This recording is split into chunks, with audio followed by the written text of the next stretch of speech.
In my last video, I broke down where bass go in September and I showed you these baits right here. If you haven't seen that one yet, go check it out after this one because together, these two videos give you the full picture. Today I'm going to add a few more baits to the mix and I'll even show you how to pick the right one for the weather you're facing with a chart. Poof, here's a chart. And I'll start with the lures from the last video. Shallow crankbaits. My main one is the Spro Fat John 60. I use it in any weather and burn it just under the surface when there's also grass around. For frogs, calm and sunny days are ideal. I use the Jackal Carrera around the laydowns and a Berkeley Swamp Lord popping frog around matted or overgrown grass. For walking baits, the Evergreen Shower Blows is amazing in some overcast and a little bit of wind. But it shines in the fall on calm days when you spot this out there. This is a baitfish boil, and it looks something like this underneath it. Fire this out there and hold on. For the really shallow water on calm days, swap to the more subtle Megabass Giant Dog X. Lipless crankbaits. They work in any condition. Burn the Spro Aruku shad over the tops of grass. Plow through grass or yo-yo the Jackal TN70. For swim baits, the larger ones like the 6-inch Berkeley Cull Shad or Megabass Magdraft, I prefer wind. The choppier water always gets things moving and makes the bass less cautious. The smaller ones like the 3.5-inch Storm Largo Shad or a Rapala Crush City Mayor, I'll throw them when the water is calm and I slow roll both sizes around grass patches or weed edges.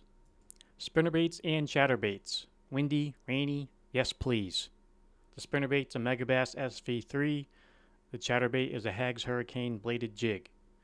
And if you're wondering why I'm only showing visuals on some baits and not others, I showed the other ones in the last video that you can see there. And if you'd like to downsize your chatterbait, the Z-Man Elite Evo Mini Max with a 3.5-inch spunk shad is a great bait. Texas rigs and jigs. Calm, sunny, overcast, anything but windy for me. But if there's a little bit of wind, just up the weight that you're using. The Senko, the Yamamoto Creature, and Strike King Ragebug are all great choices. Throw them in and around any cover.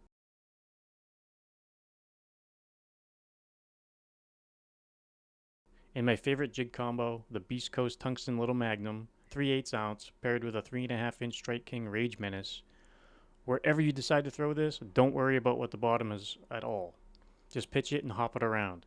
Remember the boil? Pitch this thing right in it and let it sink down, and hopefully catch any big lazy ones waiting for the injured bait to sink down to it. Buzz baits. Skirtless with a River to Sea D-Walker or a Zoom Horny Toad. I throw these when it's overcast and I slow roll or burn them over grass flats or in between grass patches down the edges. The Whopper Plopper and Berkeley Chopo. Overcast in same places as a buzzbait.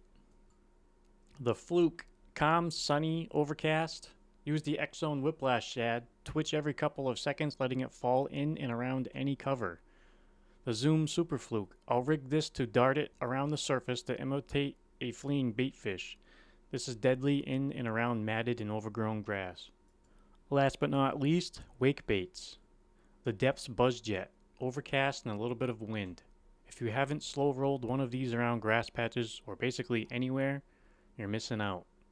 Any wake bait will do though. I just love this one.